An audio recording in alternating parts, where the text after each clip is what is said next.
British Generals of the War of 1812. High Command in the Canadas by Wesley B. Turner. Dear listeners, back in the 70s, I attended Brock University in St Catharines, Ontario, an institution named after the War of 1812 hero, Sir Isaac Brock. Alas, I only took one history course during my 4 years there, and it didn't cover the War of 1812, and I didn't visit any of the local battle sites either. Ah, the sweet follies of youth. Being a small campus, I knew most of the history profs, but one I didn't know was Wesley B. Turner, author of The Astonishing General, Sir Isaac Brock in Canada, a biography I have reviewed on this channel, and I put a link to that review in the description. 5 British generals were in command in the Canadas during the War of 1812. Brock, Sir George Prevost, Sir Roger Hale Sheaffe, Baron Francis de Rottenberg, and Sir Gordon Drummond. So Turner sets out to answer the question, why is Brock remembered, but these other generals forgotten? To answer it, he devotes a chapter to each man's career, with a focus on their service during the War of 1812. The book begins with the obligatory introduction outlining the history of the war. This is a regular feature of most 1812 books, as most people know nothing about the conflict. Chapter 1 is entitled Generals and Generalship, and describes British officers and the British Army during the period 1793 to 1815 in order to provide a baseline for evaluating the 1812 generals under discussion. There were apparently over 600 major generals or above on the Army list during the period in question. But according to the Duke of Wellington, there was a dearth of competent officers. Wellington's primary complaints were the lack of detailed planning by his officers and their inability to follow orders. Turner sums up the deficiencies of these British officers as, quote, "They did not gather intelligence and consequently knew little, if anything, of the terrain or the enemy commanders and their troops, intentions, and means. They lacked knowledge of the history and theory of war and showed no interest in studying to remedy this fault. Not surprisingly, their planning was often inadequate or incompetent. That is, if they planned at all, for they neglected their duties, were often absent without leave, and disagreed with their superiors publicly and frequently." End of quote. One issue, in my opinion, was the ability to purchase, to buy, to purchase a commission in the British Army up to the rank of lieutenant colonel.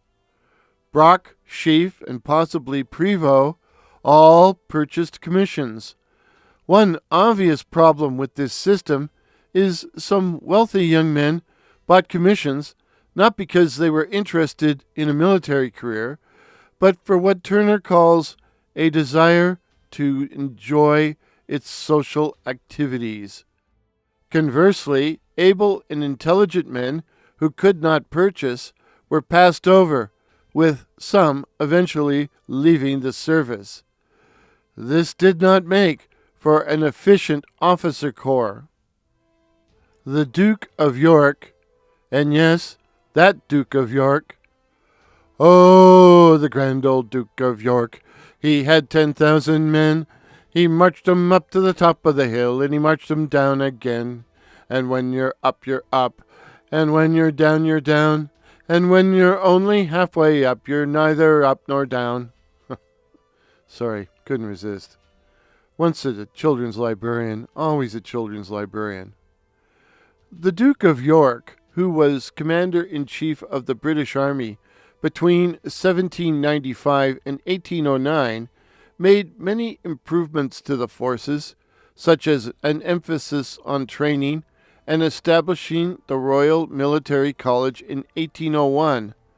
But while he made reforms to the purchase system, he didn't do away with it. This was the British Army in which our 5 generals served. Turner then examines the quality of a good general. Number 1, quote, "The quality that is usually given first place in the literature may be called courage, heroism, valor, or boldness," end of quote. Or, to quote one soldier, "I'll stand as long as the officer stands." Other qualities include judgment, character, an interest in study and improvement, a concern for the men under their command, good health, and finally leadership, which is described by a quote from author Richard Glover. Quote, "The qualities of the man at the top are all important. If he has moral courage, firmness, tact, and a quick appreciation of good work, he will produce well-disciplined subordinates. If he lacks these qualities, he cannot." End of quote. Such are the qualities that Turner will use in evaluating the merits of the 5 generals under consideration, as he attempts to answer why Brock is remembered, but Prevost, Sheaffe, Rottenberg, and Drummond are forgotten. One final point. In addition to their military commands, each of these generals were also responsible for civil administration in either Upper Canada, the present-day province of Ontario, or Lower Canada, Quebec. In the case of Prevost, both. In fact, he was basically the Governor-General of Canada. As a result, any evaluation must take into consideration how well each man performed his political role. And in Brock's case, he does not appear to have performed as well as some of the other men under discussion.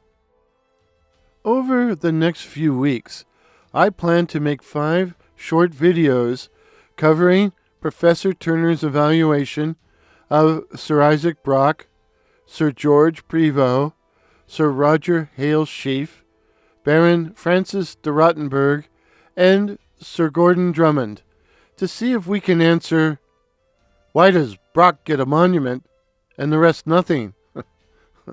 Not even fond memories. If this is your first visit to 1812 channel, my name is Warren and I'm your host.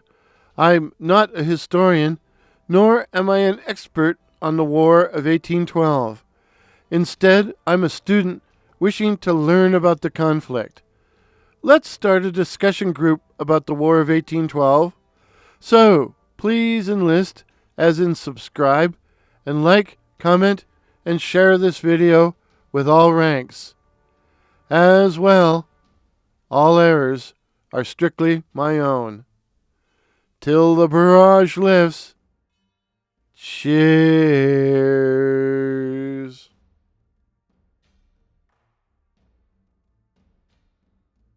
Pictures used in today's video show Brock's monument in Queenston, Ontario, courtesy of my friend Greg M., while the music was Crusade by that patron of the internet, Kevin MacLeod.